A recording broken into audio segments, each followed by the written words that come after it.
Like I promised, I have finally gotten around to starting the WCW Nitro reviews, and what better place to start than with the very first episode of Nitro,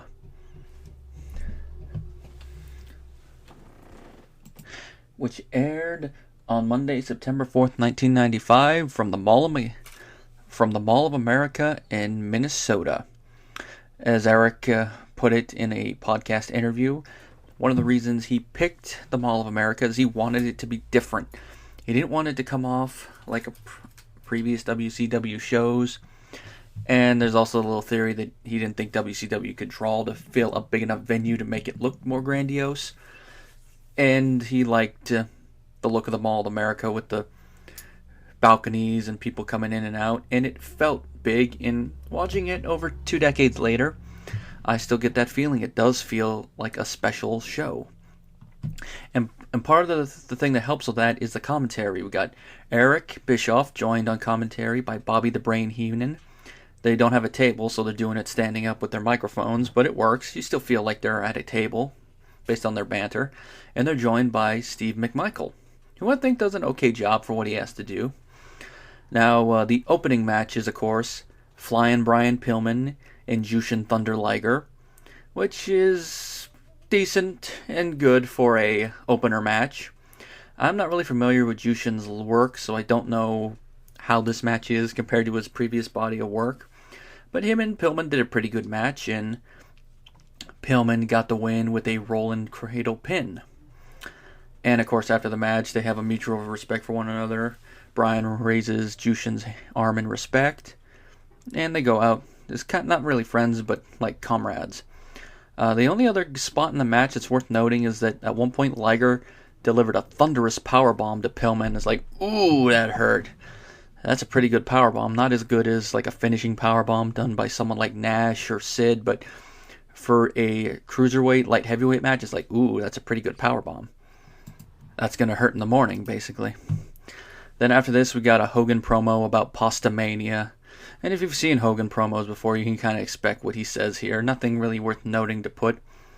Now, the only thing to note is that the whole Pastamania thing might also be part of the reason they chose the Mall of America, because the way that it was mentioned on the Something to Wrestle With sister show, What Happened When, is that since Hogan was apparently having a quote-unquote affair with the Mall America manager, and that's one of the reasons the Pastamania was there, he might have gotten in Eric's ear and go, "Hey brother, why don't we have the first episode of Nitro from the Mall of America, brother?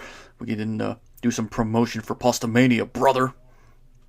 Now whether or not any of that is true is just mere speculation, but I could see Hogan at least mentioning it offhand to Eric, and maybe that put the idea in Eric's head, and then the rest of the stuff that he mentioned in interviews went from there.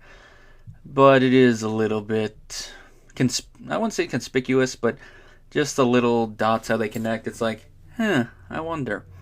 And of course, Hogan with the whole affair thing, it's hard to guess whether he did actually have an affair with the mall manager, but from what I heard, he had to tell his wife when the mall manager called and took him to court or something, because it sounds like she was going to blackmail him and then took him to court afterwards for some reason. I don't remember it off the top of my head, but it sounds all convoluted. Now, whether or not Hogan actually had the affair, either way, he'd have to cut it off at the pass and tell his wife. And if he did, that combined with the affair he had later on is probably why Linda Hogan eventually ended up divorcing him. Of course, multiple affairs, that's going to get under your skin after a bit. Brother. Then next, we have Ric Flair versus Sting in a pretty decent match. Now, I haven't seen the rest of their matches, so I can't really compare it to them, but just from what I hear people talk about their classic matches, like their Clash of Champions match, this, no comparison based on what I've heard. It's a decent match, but not a classic. It does its job by moving along the storyline, because we got 2 storylines beginning with this one. One is that at the beginning of the match, before the bell rings, who comes out but Lex Luger? And this is when Lex Luger officially jumped ship from the WWE back to WCW. And I just love the reaction by Eric and Bobby here, because Eric's like, "What the hell is he doing here?" He's all like, "Get him out of here, where's security?" And Brain's reaction, I just love one of his comments. He's like, "He has a right to be here. This is a public mall." Just that, and with the other comments he says, it just put a smile on my face. It's like, this is why the Brain was such a good mouthpiece, whether it be as a manager or as a commentator. He always could have those quick little one-liners. Like, that's one of the reasons I always smile when I watch the Gimmick Battle Royal from WrestleMania 17, because he had so many good comments to go off of Mean Gene. Yeah, last week he repoed his own car. Stuff like that. Too bad the cancer took part of his jaw and we can't get any more one-liners from him, but he still has a good mind for the business.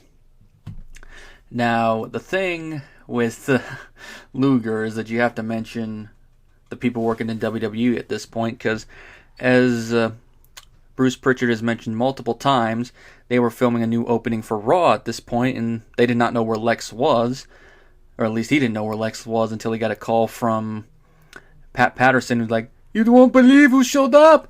They got a Lex Luger on this show. Good for them, now they have him, huh?" And of course, I can just imagine Bruce when he's listening, he's like, "Oh, crap." And I forget, I don't remember if he mentioned who had to tell Vince or if Vince found out by watching it himself, but I can only imagine what that conversation between Bruce and Vince must have been like. Like, he calls up Vince, "Mr. McMahon, it's Bruce Pritchard." "God damn it, Bruce, what the fuck happened?" And then yelling into the phone like that. It just puts a smile on my face trying to imagine it.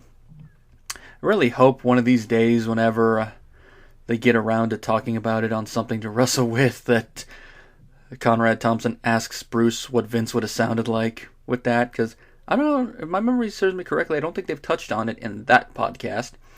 I know he touched on it in that one double podcast thing with Eric Bischoff that Jericho moderated a couple of years ago, but it's been a while since I listened to it, so I don't remember offhand if Jericho asked how Vince reacted, but I think he was pissed.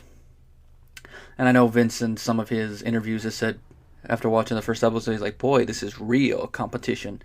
With him, it's kind of hard to tell if he's being serious or sarcastic, but after watching it, I can see either one, because we all know the whole stories about Vince calling Ted and apparently telling him, "You should shut down WCW, pal.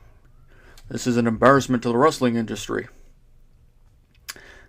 And of course, since WCW eventually did light a fire under Vince's ass and threatened to steal all of their audience, I can sort of see it being serious there too. I would lean a little bit more towards serious, but with Vince McMahon, it is kind of hard to tell. Hey, the guy doesn't like to sleep, so anything is possible with him. Anyway, the other story that it pushes through is apparently there's been a little bit of a split between Flair and Arn Anderson. And now, since I haven't watched all the other WCW stuff leading up to this, I don't know what it's over. But I bought it because when Arn gets into the ring, as Flair has Sting in the figure four and probably was about to win, after the ref calls for the bell, before Arn even lays a hand on Flair, Arn begins to beat the crap out of Flair. I'm like, ooh, this is going to be good. So it makes me wonder how this storyline is going to go. If I remember right, I think eventually after this is... I don't remember if this is before or after the whole Black Scorpion thing. If this is before, that means eventually we're going to lead into the Black Scorpion thing with Arn voicing him, and then it turns out it was Flair the whole time. Woo! Oh, not really. That was just the payoff they went with. Like I said, decent match, but not a classic, but it served its purpose. After the end of this match and the whole Flair-Arn confrontation, Scott Norton comes in and is like complaining to Bischoff, saying he wants a match, but who should come out to make the save but the Macho Man? Oh yeah! Dig it! And he basically confronts Norton, saying that I was wondering when you were going to come to the WCW, pal. Why don't we have a match right now? Dig it? But Eric prevents them from brawling in the ring, telling Scott, if you go in that ring, you'll never wrestle in WCW. So the match is made for the following week, so something to look forward to with the next review to see how this goes. And I like the shirt that Macho is wearing on this episode. It makes me want to try to track down one of those shirts, because I have a Hogan shirt, I have a Warrior shirt, I have a Goldberg shirt, I have a Kane shirt, I have a Taker, Triple H, Cena shirt. I want to get a different Triple H shirt. I have a Stone Cold shirt. I don't have the 316 or what one. It's one of his other ones. I want to get another one because that one I'm downgrading to Gym shirt. And I need to get a DX shirt, but I don't know which one I want to get. So I need to get a Macho Man shirt. I just don't know which one I want to get. I'm going to check one of these days, see what they have on shop.com, and then see if they have any of the classic ones on Amazon. Anyway, as they pull away from this, we get a video package for Sabu, which was pretty decent. Although I have to note that the music sounds an awful lot like smells like Teen Spirit by Nirvana. It smells like a ripoff to me, which WCW is known for, so it wouldn't surprise me if this was a ripoff of Teen Spirit. Then after we came back from the commercial break, we got a backstage video for the debut of Michael Wall Street, who, for those of you who don't know, that is the new wrestling name for WWE star IRS, the father of Bray Wyatt and Bo Dallas in real life. And of course, one of his comments was a tongue-in-cheek reference to his IRS gimmick, saying that the IRS is going to want to watch him. I got a little chuckle out of that, but seeing this is like, so this is the beginning of Wall Street, huh? Yep, his gimmick is definitely a reference to IRS, just like Ted DiBiase's little stint as the financial backer of the NWO was a reference to his $1 Million Man gimmick. Let's just see how this plays out. Next, we got our main event match, which was Hulk Hogan versus Bubba Rogers, the former Big Boss Man, which they did kind of reference how he got that gimmick on commentary when they mention offhand that he is a former prison guard.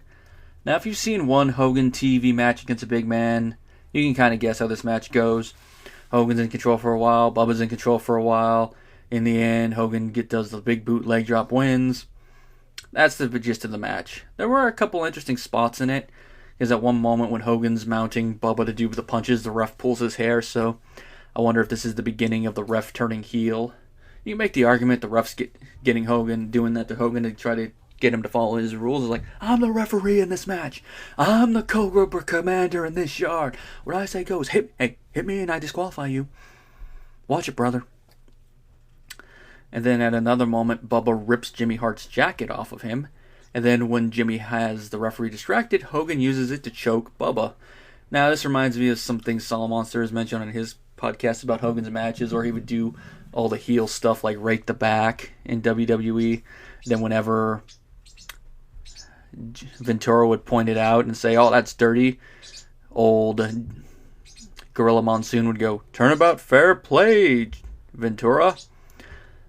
Hey, even Lapis thinks it's crap that Hogan would act like a heel with some of his match stuff and the fans would eat it up, all because he's doing it to a heel. But sometimes you can get away with that.